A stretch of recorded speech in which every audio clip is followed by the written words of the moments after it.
Alrighty, friends. So super excited to dive into our workshop today, which is surviving the holidays without burnout. So I have been researching burnout now for the past, I don't know, 6 months or so because I'm a personal trainer, I'm a nutrition coach, and what I was finding was a lot of I work mostly with women. I mean, a handful of gentlemen too, but most of the not most of, but a handful of my female clients were just so overwhelmed that they were like, look, I would love to track my food or I'd love to go for a walk every day. And I don't have the space in my day because I'm so burnt out. So I really started diving into burnout and thinking like, how can I help my clients kind of overcome their overwhelm so that would then give them space in their days to take care of themselves better.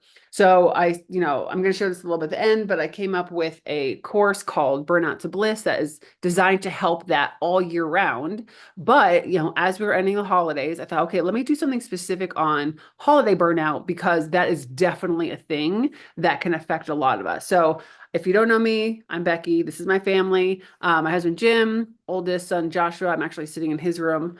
He's away at college. So I'm super excited for him to come home for Thanksgiving, Christmas. My oldest daughter, Shiloh, Samantha, and then our surprise baby, Sage. So we have had many a holiday together, and some of those were really tough. And that was when I really started thinking about, okay, what's my testimony with burnout? When did I feel the most kind of overwhelmed, especially at the holidays? And I had to like really reflect on this. So I've been married for 22 years, mom for 19. And like I said, we have done all the holidays, right? To the point where I've done all the little Pinteresty holiday gifts and I've, decorated my house from things from the dollar store. But I really had to think when was the time that I felt the most overwhelmed, and that was 2011. So here's a picture of my kiddos. We only had three at that point, 2011. And here's us at Christmas with Santa. And this is at a event for deployed families because this is my husband. He was in another country of halfway around the world, right? And when I really thought about it, like the reason I felt one so burnt out was I was single parenting at this point, three kids under six, trying to do all the holiday things, making it magical for them.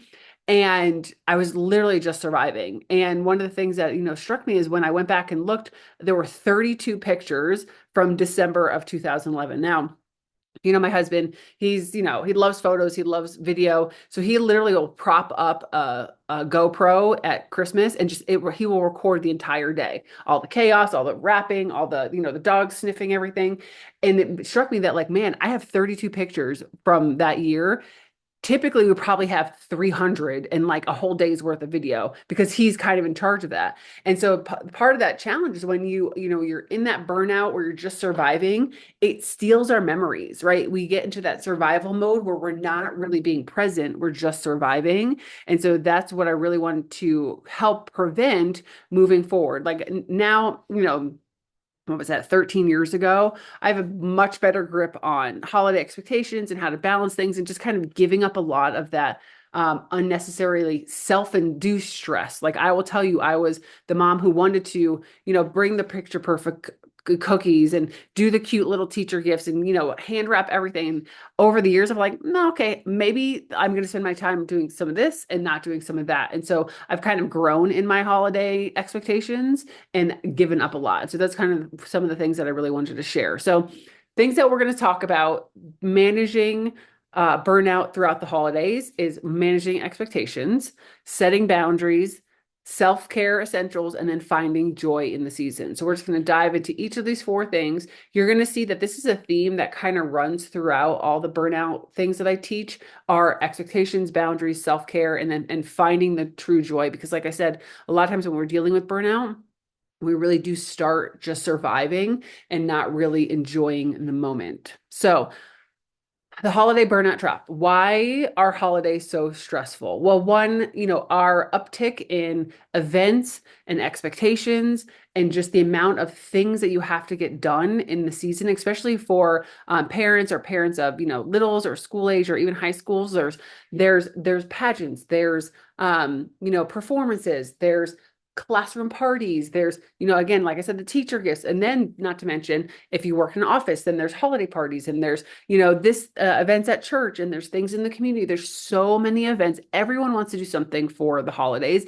And it's also a huge opportunity for connection, which a lot of times we don't get throughout the rest of the year. And so there is this desire to want to participate in a lot of that. But again, managing that expectation of, do we have to do everything, or should we do everything, or what are the things that really are important to us and what are the things that we can maybe edit out? Okay, then there's also financial pressure. So with all those events, with all the gift giving, with all the Christmas cards and the meals, that does take a huge hit on a lot of budgets. And that can be stressful, and that can also lead to burnout, because when you're trying to do all the things, but then also have that underlying financial stress, can definitely increase that anxiety and that overwhelm. Managing family dynamics, that is obviously different for every family, but some families have lots of family members that then you're having to buy lots of gifts for, or different events, or if there's stress within the family, even in your home or extended family, that can definitely add to that feeling of overwhelm. Managing the expectations of who's hosting what, and, who's buying for who. And, all of that on top of that is trying to do it all perfectly. And again, I think I mentioned that sometimes that is a self-induced need that we have. It's like, of course we want to put our best foot forward. Of course we want to find a gift that is magical, right? But sometimes good enough is done. Right. And that's something that I had to kind of come to grips with, in later years when I was really trying to manage a lot of things. Like, okay, gift cards are fine for my nieces and nephews. Like, they don't really care. They don't need a personalized gift. They don't need a huge, bundle. They're going to get all these things from other people too. That really, like, simplicity can be really helpful. But I also want to, remind you that you're not alone in feeling this way. One of the things that I've noticed with burnout is, if we feel the most burnt out when our lives are overwhelming, but even more so when we compare our lives to other people's, in the sense that you might look at your neighbor or your sister or someone on Instagram or on Facebook and go like, man, their Christmas cards are perfect. Their holiday spread is delicious. Their kids don't have dirty faces. Like, they got all their holiday wrapping done. And so you're already overwhelmed. And then when you're comparing yourself to somebody else's highlight reel, which again, they're probably just as overwhelmed as you are, but it is that comparison can even heighten that amount of burnout. And what I want you to understand is that you are definitely not alone. Yes, there are people who thrive in entertaining. They love to host. They're excellent gift givers. That sometimes you have to think that's someone's gift. Just like, when you go to a holiday performance, there's people who can sing on the stage, and then there's people who can, pass out the cookies in the back. And that's definitely different gifts. We all have different gifts, and to remind ourselves that we don't have to compare ourselves to anyone else, that we want to make sure that we're doing our best. But even in that we're being present. Like, presence is the best present that you can give. And I will guarantee your kids are not going to remember 10 years from now what they got under the tree, but they're going to remember those holiday memories of being with the family and having, those special moments, not the special things. Okay. So how do you manage those holiday expectations? Part of it is really just thinking about what are the things that feel the most overwhelming, and then really diving into, are these important? Like, I know for our family, we started a tradition where we go to zoo lights every year. So that's like at the Denver Zoo, they have they decorate the whole zoo with all these like pretty lights, and you go and you walk around the zoo at night, and it's beautiful, right?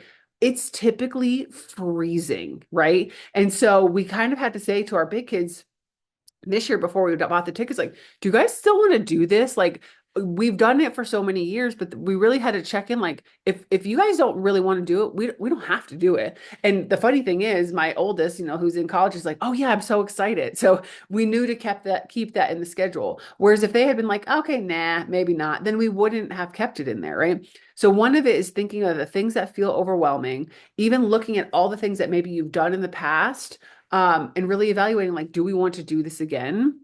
But then also looking at what are the things that feel most overwhelming. Like, I know for some my friends, doing Christmas cards was super overwhelming. My one military friend, she was the Pinterest mom. Like every year the Christmas card was gorgeous and perfect and, on time. And I remember one year she just said, I'm not doing it this year. Like it was such a huge task that was just overwhelming. And I cut it out. And honestly, I got so much time back. I had more time to spend with the people that really matter. So one, strategy, really reflect on what your expectations that are put upon you, and then also that you're making for yourself, and evaluate like, are these things that we want to keep? Because sometimes, editing, like the analogy, like every great movie is well edited. When they film a movie, they have hours and hours of film. Well, only, 2.5 hours of that actually make it to the movie because they cut out the parts that don't matter. So every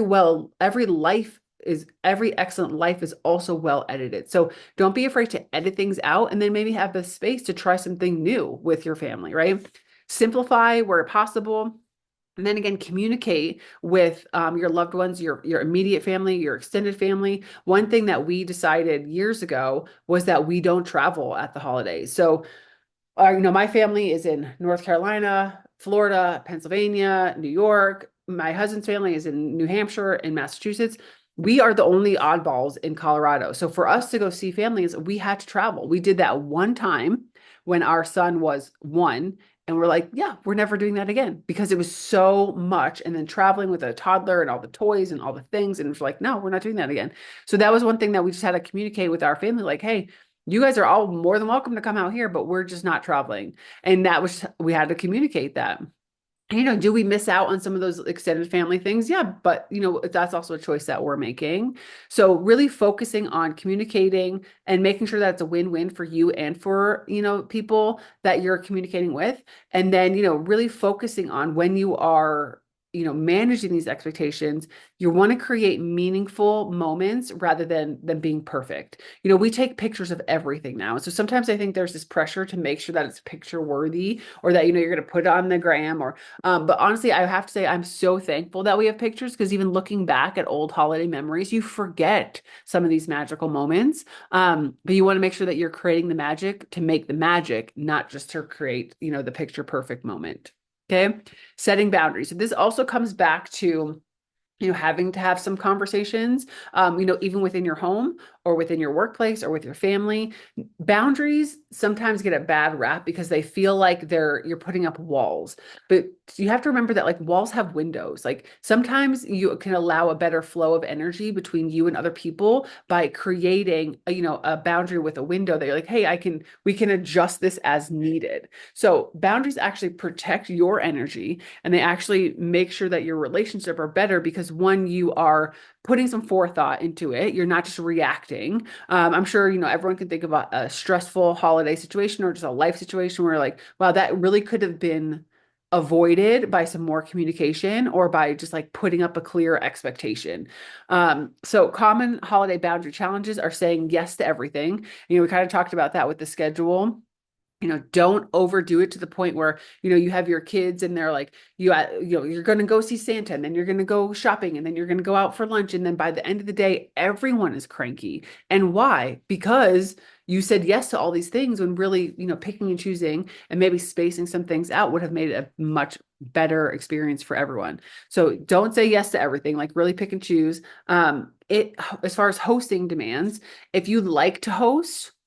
If you don't like to host, maybe find someone else who does. Or, hosting very simply. Like I know, I have this tendency for, say, Thanksgiving. I do love to host. I love to cook. But people will always say like, oh, what can I bring? And my tendency is like, oh, no, it's fine. Just come. But one, I have to remember that people like to contribute. They might have a recipe that they really love, or that's, important to their family. And like one, you have to allow them to participate and bring their magic to the table. And also then that's less that I have to do. So I kind of had to give up a little control and be like, okay, yeah, you tell me what you want to bring. That also can help with finances. When you're trying to do everything on your own, you're paying for everything too. That can be a lot for one family. And so if you are hosting, group events or potlucks, like definitely lean on the people that are coming to, be a part of that hosting process. And then boundaries as far as finances go. One of the things, that we are advocates for are budgets and year round, not just at the holidays. So if you can save up, a certain amount of money every month, by the time you get to the holidays, you have money set aside that it's not, oh my gosh, how are we going to buy a turkey? How are we going to buy presents? Because we already have that money set aside. Now, if you've done that or not, I would definitely look to that to do that for next year because it does take a lot of stress out of the finances, but also being very clear with your financial limits as far as how much are you spending on every person, and really having conversations about that expectations with either family or your kids. I mean, our kids know that they have a specific budget. They're each going to get a certain amount of money for their gifts, right? We buy them gifts, they make lists, right? But they kind of know around how much their gifts are going to cost. Now, as your kids get older, my one daughter was like, "Well, what about inflation?" I'm like, "What about inflation? Like we still have this much money for your gifts." And so they now know, okay, well, we're getting less things because you can only buy so much with what you have. But also I think just being clear that it's not always just about the stuff, right? It's about the experiences. But when you can make a financial plan, it would also save a lot of heartache and stress. Okay. So here's some strategy tips, practicing no.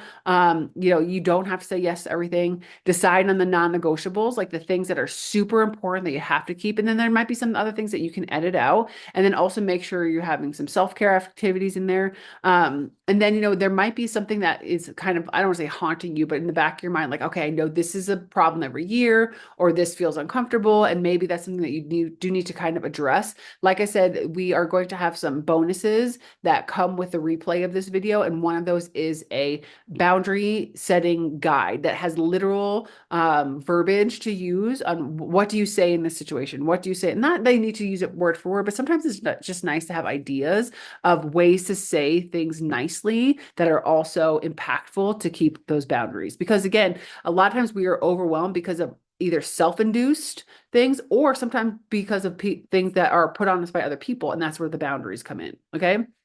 So number 3 is prioritizing that self-care. This again is super important. Self-care is a word or a phrase or an idea that's definitely thrown around a lot because a lot of things can be self-care. Going for a walk is self-care, drinking your water is self-care, eating healthy foods, or actually, taking a hot bath, having some time to read a book. Like that is all self-care. And I think because there's so much that can fall into this category, sometimes it feels watered down. But if you really think about it, self-care is just taking care of yourself even when you're busy, even when things are crazy, even when, there's a million things going on, you need to take care of yourself. Okay.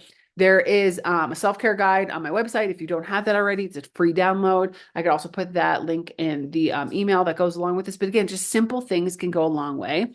So in the midst of the holidays, to avoid that feeling of overwhelm, let's make sure that we are taking care of ourselves. Okay. Little short breaks, mini resets. I'm telling you, naps, 15-minute naps are like from the Lord. Walking every day, stretching, any kind of breathing exercises, journaling, gratitude. We have a journaling workbook that's going to come along with the replay as well. And I guess the one thing I would really recommend is if there's something that is very important to you or very impactful for your self-care, writing that down and make sure that you commit to it. So I know for me, it's my daily walk. Now, I mean, I love to get outside. I love the sunshine. I love the fresh air. It's life-giving to me. We just had 4 snow days where I could not go out for a walk. So at least I got my steps in on my treadmill, which is better than nothing. But man, just even getting outside today for a little while was just so invigorating. So that to me that's my one thing. So I would encourage you to think of what's your one self-care thing that if you can do nothing else for yourself in this craziness, what would that one thing be? Okay. Reminder, self-care is not selfish. It's essential to, keep your energy up and to keep your presence high within your family and within the holidays. So finding joy amid the hustle. Okay. It gets crazy. And like I said, sometimes when we are in that overwhelmed burnout mode, we're not really present and we're not really experiencing, all the joy and memories that we could be. So remembering the power of the small moments, the time in front of the tree, the watching the Hallmark movie, the decorating, the even, going for a walk, even holiday shopping, can be sometimes fun. Just creating those moments that really matter should take priority over doing all the things, right? We want to make sure we're having meaningful connections. I think sometimes the way to do that is just to go in there with that intention. When you go to a holiday event, thinking, okay, I'm not just going to go, I'm going to connect. Who am I going to talk to? What am I going to ask them? Really be curious about what's going on in people's lives. And I'm telling you, you'll have some of the best conversations way beyond whatever white elephant, gift was received at the event, right? So savoring simple pleasures, making sure that you're, taking care of yourself in that sense, or, if you like to have a hot chocolate at night, or, you have a special Christmas cookie that's part of your holiday memories, like make sure you're including those things because those are the memories that are going to live on. With you and your family. And so I would challenge you to write down 3 things that bring you joy, whether that's conversations, whether that's catching up, whether that's journaling, some of those small moments, and try to, incorporate them throughout the season to really focus on where the joy is, right? Even if it's crazy, if I think when you look for the joy, you will find it. Just like when you look for gratitude, you're going to see it more often. And just a good reminder that even when things are crazy, there's always those moments if you seek them out. Okay, so here are the resources that you are going to get with the email, with the replay of this video. Again, none of this is crazy, new or life, changing, but it can be helpful. So this one here is a holiday boundary cheat sheet. So again, that's going to give you some verbiage. If you struggle with boundaries, this is going to be a great resource to help you kind of create those, and goes a little bit more into boundary setting. There's 30 holiday journaling prompts. That's going to help us, find the joy in the season, with some just basic journaling could probably take you 5 to 10 minutes a day, but I guarantee you will feel more connected and more joyful if you, commit to that practice. And then this one is one that took me a little while to create, but I think it's going to be really helpful. And it's holiday organizational checklist. So when I was first married, so now I've been married 22 years, my mother-in-law gave me a binder. It was like a holiday organizing binder. And it had like a little list where you can put like what you bought for someone that year or what recipes you made. And it was almost like a keepsake binder. Well, I still have it. Again, this is 22 years later. So I have written down like what I got my kids for Christmas 10 years ago. It's super cool. So this isn't as in-depth as that, but it's helpful. It has budgeting. It has gift giving, brainstorming. It has where you can plan some of your events for, holiday hosting. So the point of all of this is sometimes we get overwhelmed because we don't take the time to either stop and plan, or stop and set boundaries, or stop and find the joy. And so these bonus resources are designed to help you do that. So I would highly encourage you, print them out. I'm not sure exactly how many pages it is, probably like maybe 20 pages. Or you can look at them digitally too. But sometimes I'm a paper person. I like to have it all right in front of me, stick it in a binder and really help them, help you have a, joyful holiday season. So one of the things with holiday burnout is, it is seasonal. The Christmas and the holidays and Hanukkah and all the events, New Year's are going to come and go. But a lot of times we are translating that burnout through the whole rest of the year. And so if burnout is something that you're struggling with or just overwhelmed, I know like a lot of times people don't like to be like, well, I'm not really burnt out. I have a lot going on and some moments feel overwhelming. I do have my Burnout to Bliss course, and that is something that will help you deal with your burnout or your overwhelm throughout the whole year. So one of the things I want to really highlight about this is, so I created this course, I think about maybe a month or 6 weeks ago, and I had a few friends dive in. And what I realized was that all the sessions are already recorded, right?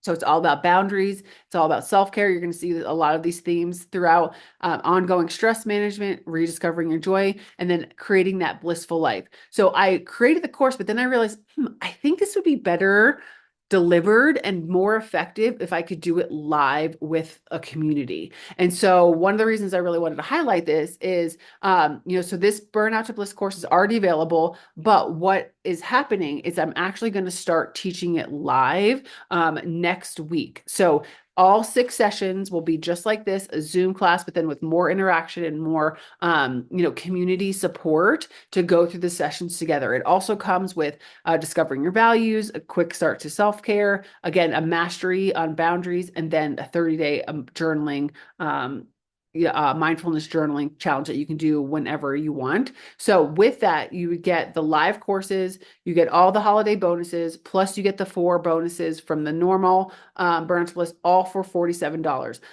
Again, it's a steal, it's a bargain, it will be super impactful. But the reason that I really want to highlight it now is you have to sign up before, oh, this is a typo. You have to sign up before 11/16, right? Because the live classes are going to start on 11/17. So if this is something that has been helpful, that you would like to, really learn and dive deeper into how to manage life, not just at the holidays, but all year long, this would be definitely something I would highly recommend. So in the email that you're going to get the recording of this session. You're going to get your 3 bonuses, and then you'll also get all the information if you want to sign up for the Burnout to Bliss course by the 16th. You'll have all that. And then as a special bonus, because, I'm just launching this, because I only have a handful of people who have taken it. When you complete all 6 sessions, you get a one-on-one call with me that will help you unpack what you've learned and then create your blissful life plan. So you're like, okay, here, this is what I learned, this is what I struggled with, this is what I want to do moving forward. And you have the one-on-one coaching with me, totally included for free, to help support you moving forward. So all that to say, I love what I do. I love helping people. And if it's something you're interested in, definitely dive into that email and get signed up soon. So I'm going to actually stop the recording now and open it up for questions with our friends who are here.